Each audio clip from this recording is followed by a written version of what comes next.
Why don't we listen to shock poll? Dems lead Republicans. That is kind of shocking, but it is just one poll, and polls vary. So let's see. I have something amazing for you guys. Amazing. A couple of weeks of the leaked news that the Supreme Court will soon be overturning Roe v. Wade. 2022 House of Representatives polling has completely oh yeah, because Roe v. Wade is a pretty big deal. I mean, reversing it is a big deal. It seems like the Republican Party has drummed up a lot of hollow, like, fake support over the past 2 years. Like, remember when critical race theory was like the big thing to talk about? That was like the beginning of 2021. Was it? Yeah, like at the beginning of the Biden presidency. Everyone was talking about critical race theory, and it's not because it was actually an issue. It's because, you know, right-wing media needed something to get their base riled up.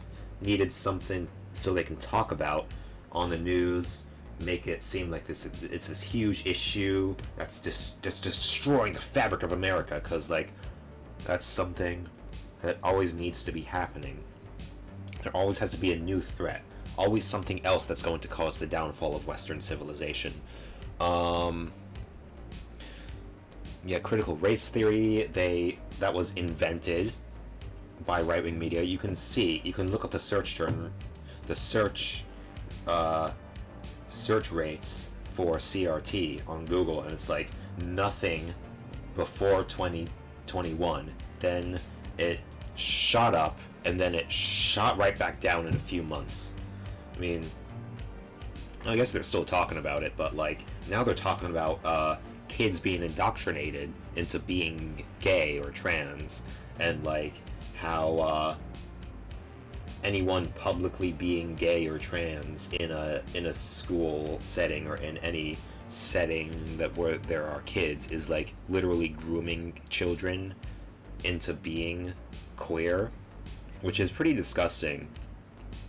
It implies, one, that like queer people are like pedophiles or like groomers, which is pretty gross, and two, that like people don't become queer because they are born that way and they just are that way.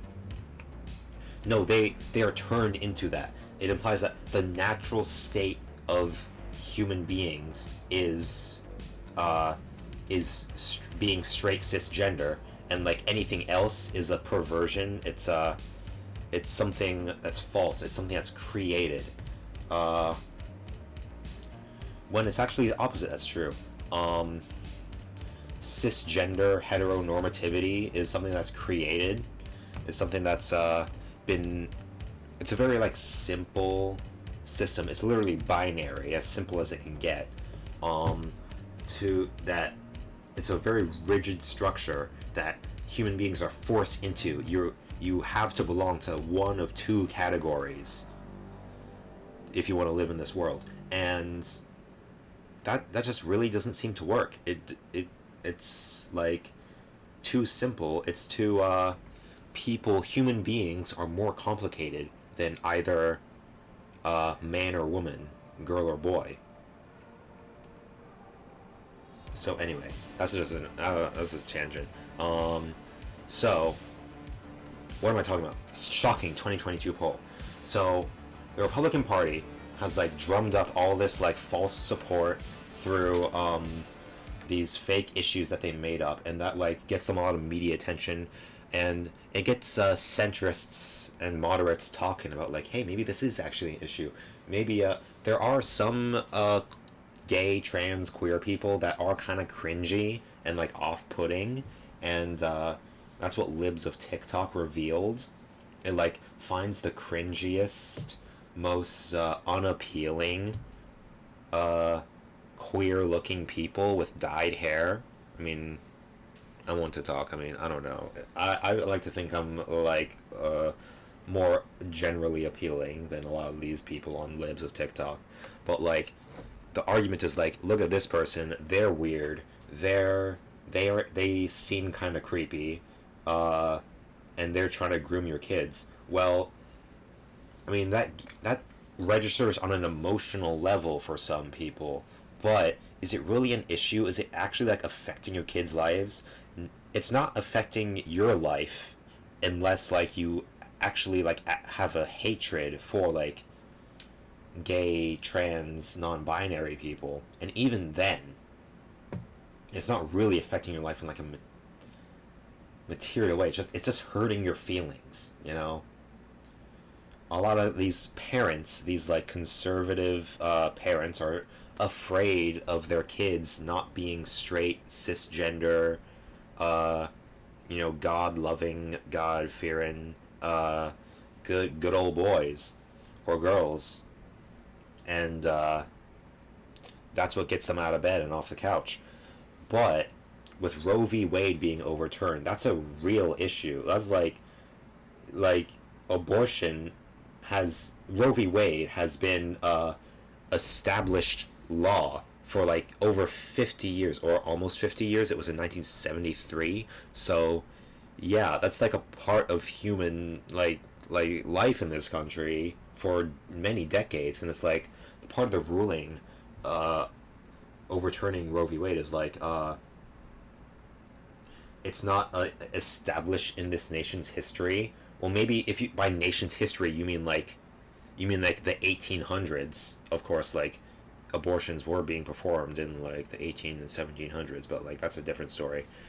Um, First of all, who cares if it's deeply rooted in this nation's history? That's not an argument. It doesn't mean whether or not something's rooted in history or not is not like an argument like for or against it. It's like a lot of awful things are rooted in history. Slavery is rooted in history. Racism, sexism, all these other terrible isms are rooted in history. But we're more advanced now. We've progressed so much since then. It's like, why can't we change it? Anyway, um, Roe v. Wade is like a real issue. The right to have an abortion is like a real issue that affects a lot of people. Most women in this country and a lot of men, like, it's a personal issue for a lot of them. Like, for a woman, it's like, if she can't get an abortion, it's like she has no control over her life.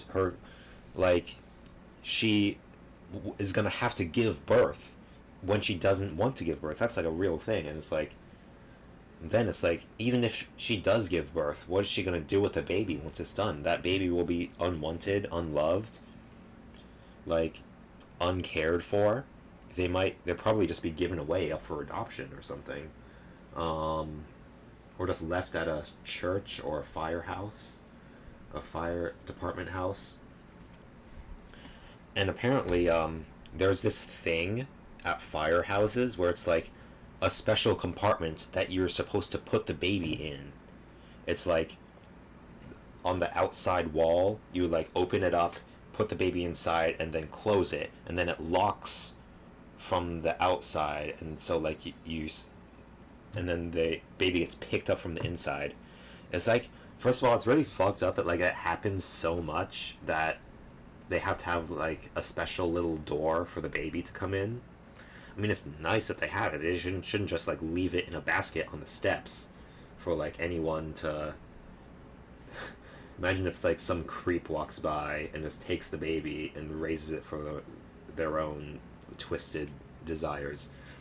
Um, I mean, it's better to have it than not, but it's fucked up that they have to have it. Second of all, what if there are two babies in one night? Like, their babies are often left at night when no one else is around to see them being left. Like, what if someone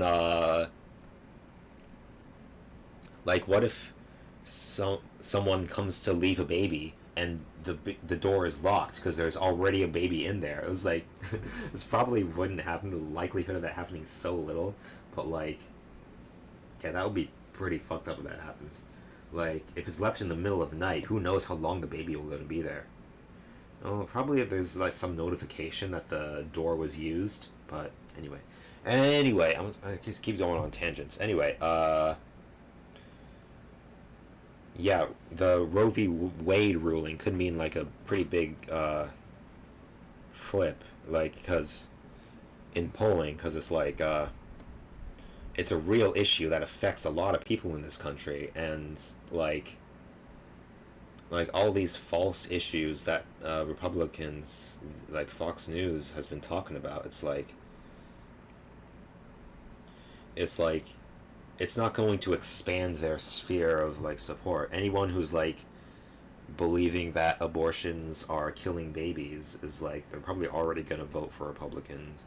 Or anyone who would be worried about like, oh, CRT is indoctrinating my kid into thinking that white people are evil, or like gay teachers are gonna make my kids gay. Those people are probably already gonna vote Republican, right? So not this real issue. It seems like the Republicans have overplayed their hand, because um, they got a little too cocky. They thought like, oh, let's overturn Roe v. Wade. Now that we have 6-3 majority on the Supreme Court, we could totally do it. We could finally get this thing done that we've wanted to get done for like 50 years now.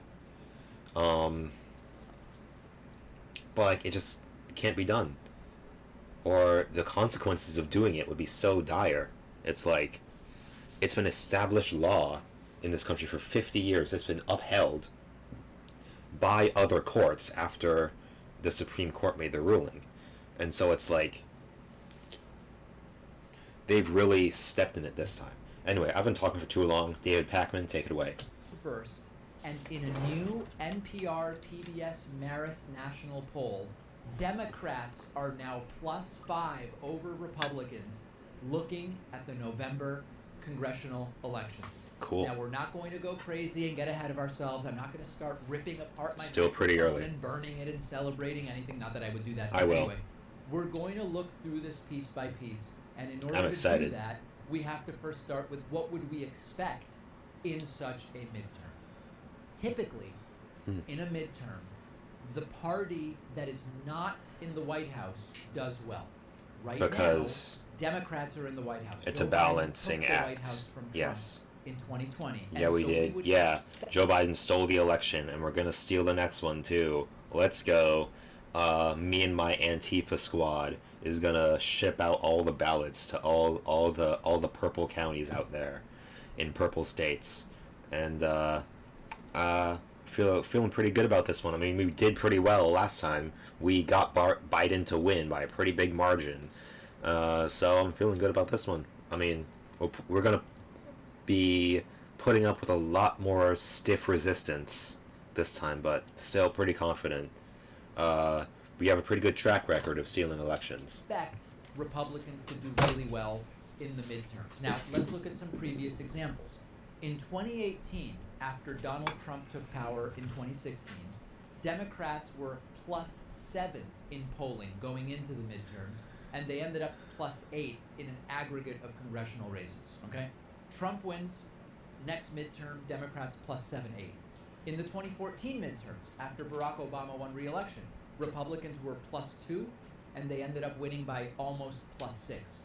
Obama re-election, Republicans win. Okay. Damn. 2010, Barack Obama had just won in 2008 over John McCain, taking the White House from Republicans, Yep. previously held by George W. Bush. Obama wins 2008. 2010, Republicans were +9 in the midterms, ended up +7 in those midterms. Disastrous midterms for Democrats, okay? So, normally, these first midterms, and in particular the first ones, but even after a Democratic re-election, you expect to see Republicans do well. We now have a stunning new poll. These numbers, you really have to see them to believe Stunning.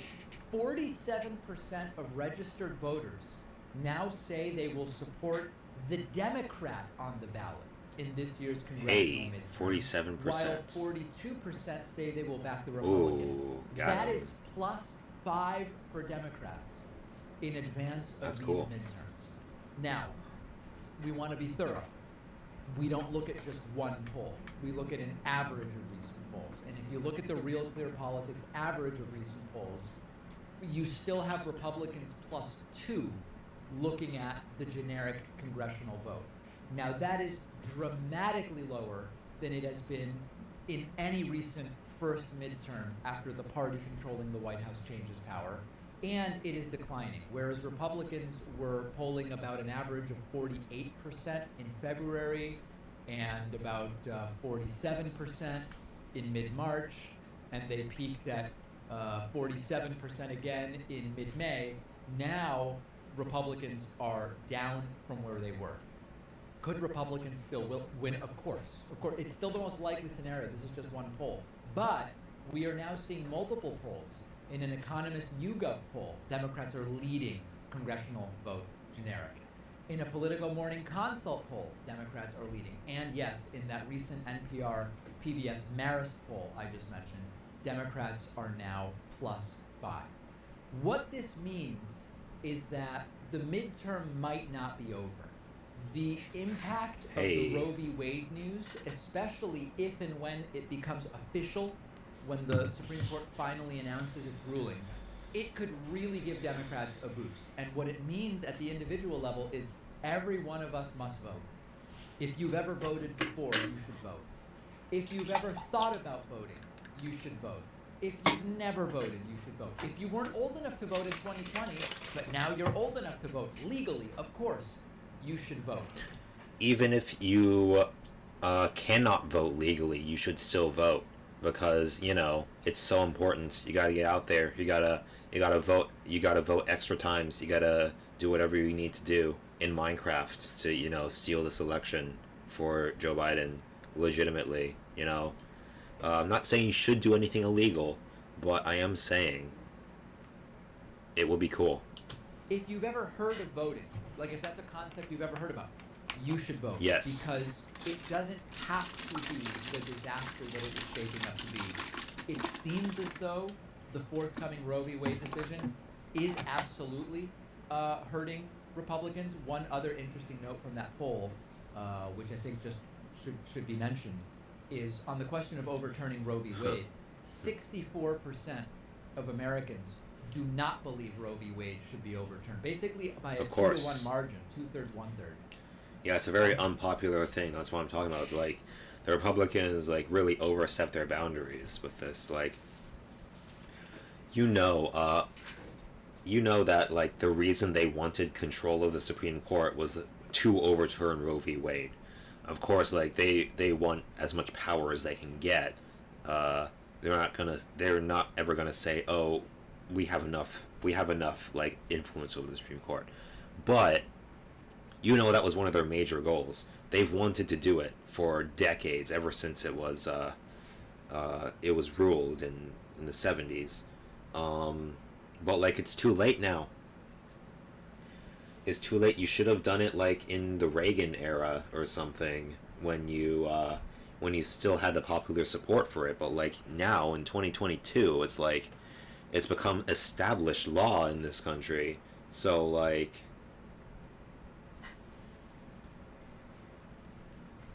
yeah, it's just too big a move to just overturn all of this this precedent that's been set in place for decades.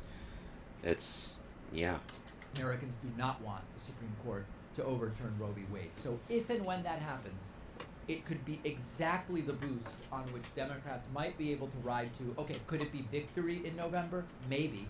But could it be a much smaller loss than what it was looking like 3 months ago? Yeah, because it was looking pretty bad for them a few months ago. It's it looked like Republicans were set to sweep, take a bunch of seats in the House and the Senate. And the balance of power is very delicate right now. It's 50-50 in the Senate even. So Democrats cannot afford to lose a single seat in the Senate. Of course, even with a majority, there's still Manchin and Sinema who ruin everything. But if they lose, they will officially become the minority party again. But with this, maybe they'll be able to hold on to the House. I actually don't know what the balance of power is like in the House. Why don't we look that up? That very much could be. As I said before, Joe Biden hasn't done that much to help Democrats in November. And we'll take all the help we can get to get these Republicans or keep these wacky Republicans out of power. If they want to hurt themselves by virtue of their own Supreme Court picks, making a very unpopular decision when it comes to Roe v. Wade, I'll take the help from anybody we can get it. Anybody we can get it from. Can we see? I should say. Let me know your thoughts. Let me know what you make of this new polling. And remember that we are now just 1 week away. Monday, Memorial Day. We will be doing a one-day membership special. All you need to do to be notified is get on my mailing list at davidpakman.com. Here we go. And on Memorial Day, you'll get an email telling you exactly how to avail yourself of this extraordinary membership discount. You want to join today, you can do so at joinpakman.com. We'll take a quick break. 222. There's been a ton of fear-mongering lately by lots of fear-mongering about the economic and financial landscape. And if you're looking for financial news that's more okay, so 222 Democrats, 210 Republicans, and 3 vacancies. It goes out to 350,000 so including myself, and it was founded by a team of finance. So Democrats can afford to lose 6.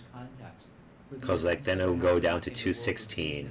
Republicans go to 216. Then it'll be even. And these are the 3 vacancies right here. Is this the Senate right here? Yes. 2 independents. Yeah, Bernie Sanders and is it Ron Paul who's the other independent? And if you're looking for a daily jumpstart on the news that's affecting open seats. The markets, the Daily Upside is the perfect Is this the amount of seats that are going to be... Are these open seats like the number of seats that are up for re-election, or like the numbers that are not in safe districts? Either way, 31 Democrat seats are open, which means they can afford to lose 6 before the balance of power shifts. It's cutting it pretty close, not gonna lie. Assuming all 16 the Republicans stay Republican, Democrats are gonna have to hold the line, but they can do it. Ooh, they can do it. Fingers crossed. And, ooh, look at this. Only 1 Senate seat is open for the Democrats, and 6 are open for Republicans. That means, as long as Democrats can hold on to this 1 seat, they can maintain the balance of power sort of in their favor, as in their favor as it's ever going to get. And if they can take just 1 seat, if Democrats can take just 1 seat from the Republicans, 1 out of these 6, then that will be great. Then, of course, there are 2 party poopers, Manchin and Sinema. Then, now we'll only have to convince one of them to pass something on a 50-vote margin in the Senate. But of course, like, there's the rotating villain theory that like Manchin and Sinema are just really taking the fall for every other Democratic politician who doesn't like what's being proposed, what's going to be passed, and so they're directing all the media attention to these to 1 or 2 people who are very unpopular already. Of course, Sinema was actually pretty popular before she ruins Biden's agenda, because like she's a quirky lady. She's like bisexual, allegedly at least. She used to be like an anarchist or street organizer, which was cool. But then she totally sold out to big business. It's really disappointing, actually. Apparently she's like a professor at some college in Arizona. She's a wacky, crazy person. I don't know if I like her. Of course I don't like her, but like, hopefully the balance of power will at least stay the same. And it looks like it's possible. We'll see how much all these issues affect the Republicans and Democrats, like the voting blocks, because it's like, again, all the issues that Republicans have been levying against Democrats and Biden, it's mostly bullshit. I mean, yeah, gas prices is bad. Hopeful. Oh man, if gas prices go back down before the election, that's gonna be great. That would be great for Democrats, because like gas prices going up is always gonna create like public outrage, and for whatever reason, it's like they got it. All this rage and anger and hatred has to be directed, channeled somewhere, and of course, it's gonna go to the president. Of course, like or like their party in charge, but mostly the president. Um, because like they got to be angry at someone, and they can't be angry at capitalism because that makes them a dirty commie. They can't be angry at I don't know, like market forces or like geopolitics, like Russia invading Ukraine, because like that would be too complicated, and that's like would make them like a smart ass. And especially Republicans, they don't like being smart, not at all. um so like they gotta direct the anger at somewhere. And of course, like when gas prices are low, then the president can take credit for that no matter what caused it. Like Obama took credit. They're like, hey, gas prices uh at $2 a gallon, that ain't half bad. In one of his State of the Union addresses. Of course, I don't know like what he did to lower gas prices. Maybe he did something, but I'm pretty sure it's like definitely not Joe Biden's fault that gas prices are high right now. I'm pretty sure that has to do with Russia invading Ukraine and Russia being a huge source for uh, oil and natural gas, and Russia being sanctioned by America and most of the Western world and its allies. Uh, which dramatically reduces the supply of oil, which drives up prices. I'm pretty sure that that's why gas prices are high, among like maybe other factors. Also, like people are driving more, using more gas since COVID is going away. I mean, COVID is making a little bit of a comeback, but we'll see about that. Um, anyway, yeah.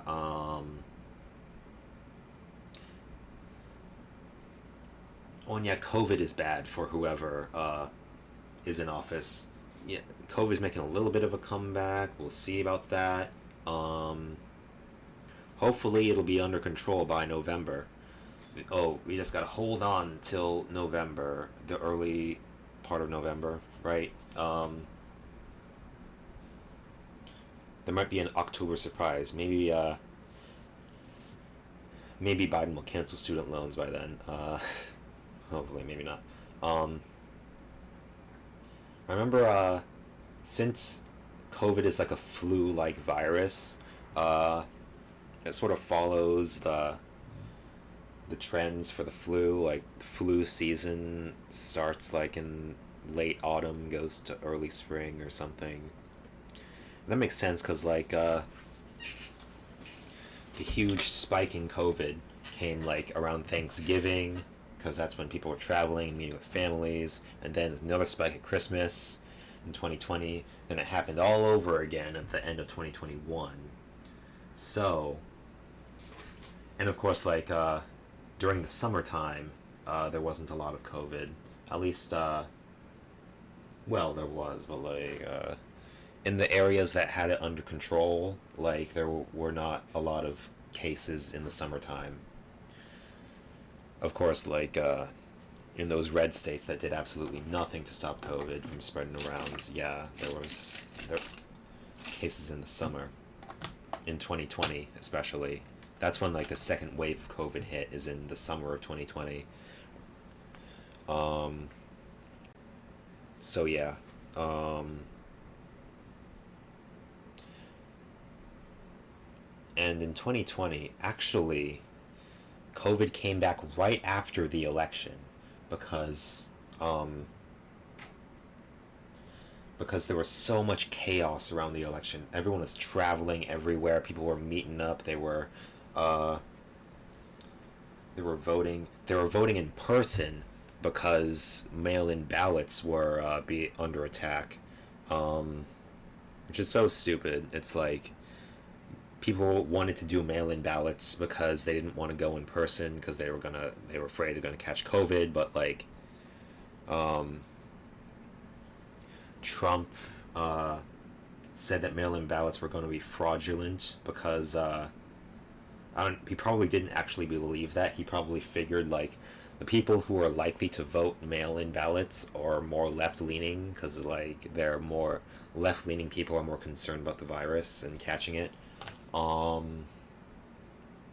Anyway, um. Yeah, before the election in like October and early November, COVID was doing fine, at least in the city. In October of 2020, there wasn't that much COVID. Like things were pretty normal in the summer of 2020 in the city, and then like until the election, yeah, that's when things went up. So like hopefully COVID probably, fingers crossed, will probably have it under control by October this year. You know, we just have to hang on until then. Anyway, what's the other thing I was talking about? Oh man. What's the other factor? Student loans. Student loan cancellation. Yeah, that's another big thing that Biden can do to get a lot of support amongst young people. It seems like he is not gonna do it, but maybe he's saving it up for an October surprise. That would be super cool if he wants to do it, but he's just holding on. He's waiting to do it until the time is right. Because, like, people's political memory is pretty short. If he does it, he'll see a pretty big spike in popularity, but it's going to go down within a few months, at least. So, if he's saving it up for an October surprise, that would be cool. But it's possible that he just doesn't want to do that because it would piss off Republicans or something.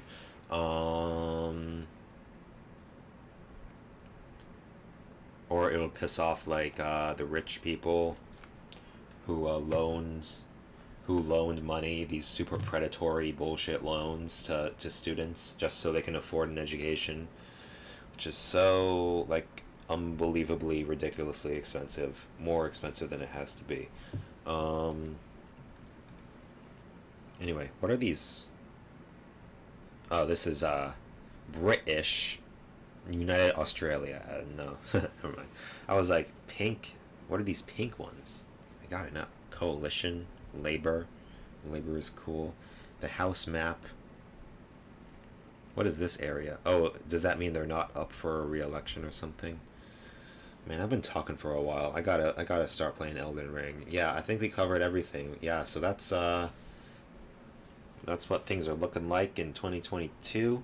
We're just covering the primaries. I already got a video on the primaries. Oh, I'm uploading a new video right now, but it's making a PCM meme, and it looks like I got copyrighted, but whatever.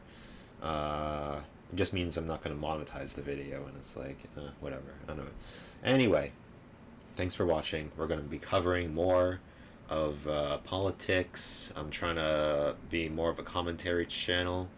So if you like what you see, subscribe, hit the like button, hit the bell, comment, and everything. And look at my Twitch of the same name, YoungBoyXD. Okay, well, yeah, thanks for watching. Now let's talk